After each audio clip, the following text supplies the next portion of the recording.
یہ جو فیملی ہوتی ہے نا، یہ تسبیح کی طرح ہوتی ہے.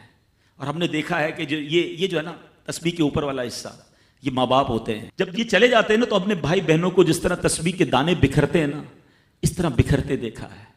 جب تک ماں باپ ہیں پہلے تو ان کی برکتیں لینا، اور جب یہ چلے جائیں نا تو یہ دانے بکھرنے مت دینا، جوڑ کے رکھنا اپنی فیملی کو. یہ فیملی، یہی تو پیار ہے زندگی میں. تھوڑے سے پیسوں کے لیے بھائی بہن لڑتے ہیں، جائیداد کے لیے بھائی بہن لڑتے ہیں، تھوڑے کاروبار کے لیے لڑتے ہیں. ارے قربان کر دو، کوئی بات نہیں، بھائی کو تھوڑا زیادہ چلا جائے، بہن کے میری بہن کے گھر میں ہی جا رہا ہے نا، یہ تیرا ہے، یہ میرا ہے، نہ کیا کرے. یہ گھر کی محبتیں آپ کو بہت ساری بیماریوں سے بچاتی ہیں. حدیث پاک میں آتا ہے جس کا مضمون ہے، جو چاہتا ہے کہ اس کی زندگی میں اضافہ ہو جائے، عمر میں اضافہ ہو جائے، بری موت سے بچے، اسے چاہیے کہ وہ صلہ رحمی کرے. صلہ رحمی کیا ہے؟ اپنے رشتہ داروں کے ساتھ اچھا سلوک. اور رشتہ داروں میں the closest family member جو ہے وہ بھائی بہن ہیں، وہ ماں باپ ہیں، بیوی بچے ہیں. ارے ان کو چھوڑ کر دنیا سے محبتیں جتا رہے ہو؟ نہیں میرے پیارے اسلامی بھائیوں. تو اپنی بچیوں کے ساتھ اور اپنی بہنوں کے ساتھ بالخصوص اچھا سلوک کرنا. خوش نصیب ہے وہ بھائی جو بہنوں کا مان ہے، خوش نصیب ہے وہ جو والد جو اپنی بچیوں کے ساتھ اچھا برتاؤ کرتا ہے. بہنوں کی دعائیں بھائی کو بہت اوپر لے جاتی ہیں. خوش نصیب ہے وہ بھائی. اچھا ہمارے ایک اور نظام پتہ ہے کیا ہے، کہ جب تک ماں باپ کے ساتھ رہ رہے ہیں تو چلے بھائی بہنوں میں پیار ہے. اب بھائی بہنوں میں شادی ہو گئی، سب کی شادیاں ہو گئیں اور ماں باپ چلے گئے، تو اب نارملی لوگ اپنی بہنوں کو اگنور کرتے ہیں. اب یار میں تو اپنی بیوی کو دیکھوں گا، اپنے بچوں کو دیکھوں گا، اپنی کمائی کو دیکھوں گا. نہیں، اب بھائی کا کام ہے کہ وہ والد کا کردار ادا کرے. بہنوں کو یہ احساس دلائے کہ تمہارے ماں باپ چلے گئے ہیں مگر تمہارے بھائی زندہ ہیں، ہر مشکل میں تمہارے بھائی تمہارے ساتھ کھڑے ہوں گے.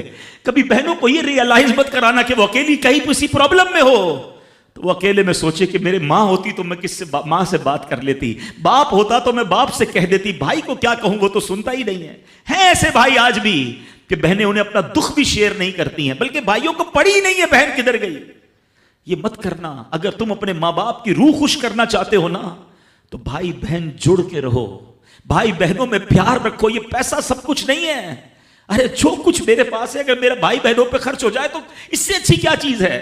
یہ یاد رکھے جو سوشل میڈیا پہ ہزاروں فرینڈ بنائے بیٹھے نا کہ میرے 5000 فرینڈ تو میرے 10,000 فرینڈ، کسی دن بستر پر پڑو گے نا اسپتال میں تو اس بستر کے کنارے تمہیں تمہارے بھائی بہن ہی نظر آئیں گے.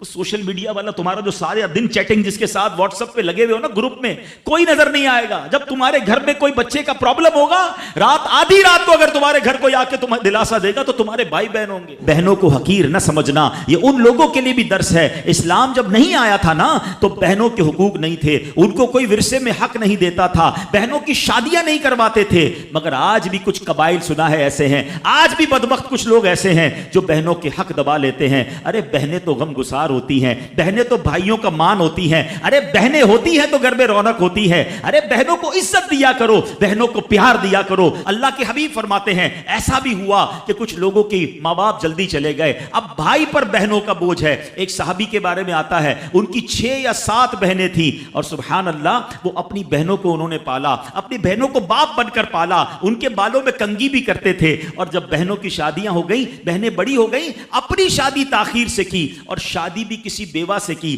پوچھا گیا کہ کیوں بیوہ سے شادی کی؟ کہا میری بہنوں کو ایک ماں کی حاجت تھی، میں کوئی جوان لڑکی لے آتا تو بہنوں کا کیا ہوتا. اللہ اکبر، یہ صحابہ کا انداز. اور آج جو بہنوں کا حق دباتے ہیں، آج جو بہنوں کو ذلیل کرتے ہیں،